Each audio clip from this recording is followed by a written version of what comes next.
I'm Vanessa Ruck, the girl on a bike. What on earth is this? This is like the most epic view ever. I've ridden in 33 different countries around the world now, and Norway is very, very quickly becoming one of my most favorite riding countries. The scenery, the roads, the fjords, the mountains, the snow top. Oh my goodness, but it can be really hard to get here. So in this video, we're going to be talking about how to get your motorcycle here from the UK, and possibly how to get a motorcycle here if you're not from the UK and you want to hire one, because Norway needs to be on your bucket list.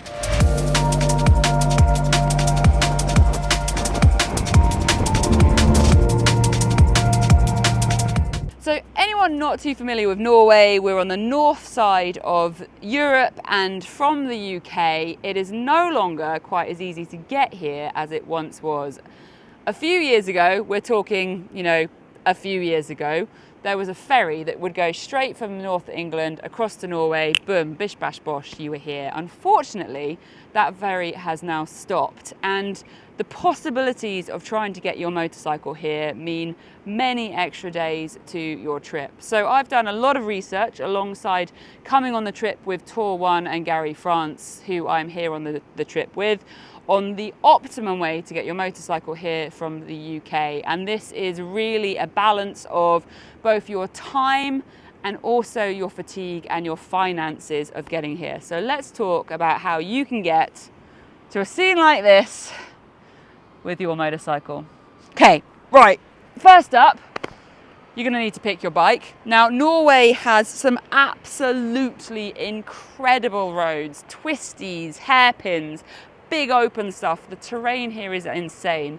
So I'm here with Tour One, which means it's Harley Davidson, which means I am here on a Harley Davidson Road Glide CVO. Now, I have got a review of this bike. I've used one very similar in New Zealand last year, and also in Romania, where I actually had Annika on the back and the big sofa back end. So you can check out those videos if you're interested in my opinion on the motorcycle. So once you've decided which motorcycle that you want to use for your trip, you're then going to need to start about your configuration of how to get here. So I'm going to talk you through the route that we ended up taking, which, as I said, optimized quite a few of the most important factors for us.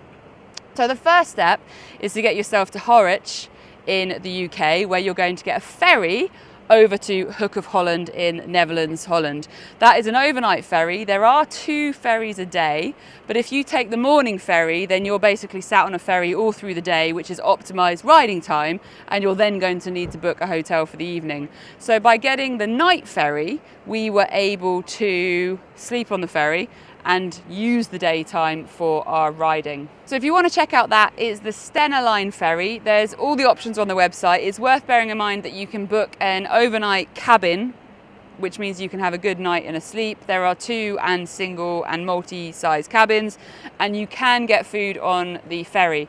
Now the ferry leaves at around 10-11 p.m. at night, which means if you want to optimize your sleep time so that you get off the ferry at 6 a.m. refreshed, when you get off the ferry into the Hook of Holland, bear in mind you're now arriving into Europe. So factor in some time for passport control. Make sure you've got all your documents there, the right paperwork for your motorcycles and insurance and all that kind of stuff.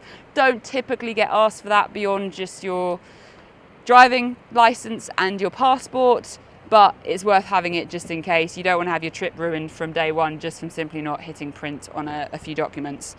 So from the Hook of Holland, we're then going to head about 325 miles, mostly on motorways, so this is a bit of a slog, but the goal is getting to Norway.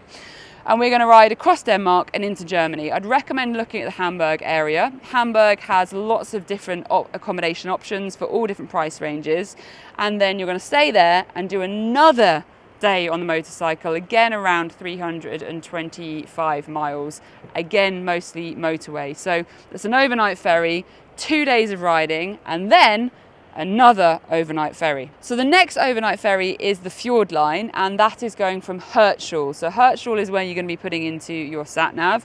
This is an overnight ferry. There are multiple options on where you go. You could go to Stavanger, which is where we went. You can go to Kristiansand, or you can go slightly further up the coast to Bergen.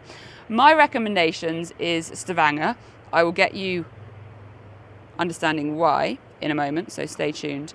Now, this overnight ferry is again an overnight one, but it's really, really popular. So be very careful to book in advance and don't miss it. If you miss this ferry, it's just over 900-mile detour to have to ride around the water instead of across it. And because it's so popular, it's actually highly unlikely that you'll be able to get on the next ferry because it will be fully booked. Cabins on this one are also in limited supply, particularly if you want a single cabin. So just plan ahead your trip and get your ferries booked as quickly as possible to save disappointment. So you're then going to wake up in Stavanger and get off the ferry in Norway. So it's 2 overnight ferries and 2 days riding, which gets you from the UK to Norway. Now, the reason why I recommend getting the ferry to Stavanger is because Stavanger is right on the west coast of Norway and quite near the southern end, which gives you the optimum road and route to then plan heading north with all of the fjords and the mountains. Day one, you can do one of the most famous roads in Norway. And oh my goodness, it was amazing. I wasn't quite ready for it because it was day one and we just got here, and then suddenly you're on this incredible road. So it's the Lysebotn road. It is about 32k long, has 27 gorgeous corners. It has a tunnel. It comes down the side of almost like there's fjords like this everywhere, and you just come down the side, go into a tunnel and then pop out down by the river at the fjord. It was only created in 1984 to link the infrastructure for a hydroelectric plant that is down there in Lysebotn as well. Absolutely amazing road, and that's day one. And guaranteed from every day on from that, you're just going to blow your mind more and more and more with the terrain and the scenery, the road quality. The food is divine here as well. Such good food. Biggest warning when you come to Norway though is that it's very expensive. And I mean very expensive. Expect to pay £14 for half a beer, £12 for a glass of wine, £6-7 for a chocolate bar or an ice cream. But it is worth it. If you want more tips about Norway, check out my other video on top tips for coming to Norway. And I've done loads of different trips around the world, such as the Himalayas, New Zealand, and you can check out, waking my bike out. You can check out those videos as well for tips and inspiration on places to go. I'd love to hear from you, so let me know if you've got any questions in the comments, and please do share the content with your friends. If you enjoy a video, please share it on. It's really, really appreciated. And don't forget to tick that bell. This sounds like a really long list of to-dos, but please, it will take you a couple of seconds and mean the world to me. I really appreciate you being here with me. So that is the first option. 3 nights, 2 days on the ferry, and 2 days riding, and that will get you to Norway. Now, that does include all the ferries. And of course, there is actually land mass connecting the UK and Norway. So there are 2 other options to get there. So the first one would be to take the first overnight ferry over to the Hook of Holland. You'll then arrive in the Netherlands, and you're then going to have a 1,200-mile ride through Denmark, up into Sweden, across into Norway. So that realistically is going to be a 3-day ride. You're going to have tolls, you're going to have hotels, you can have all your food, and it's going to take probably a little bit longer because that's a lot of miles to pump out. You've got to bear in mind that it's very easy to go, right, I'm going to push out 500 miles a day, but you're then going to get to Norway and start your trip really fatigued, and it's not always about the destination. Sometimes the journey is part of it as well.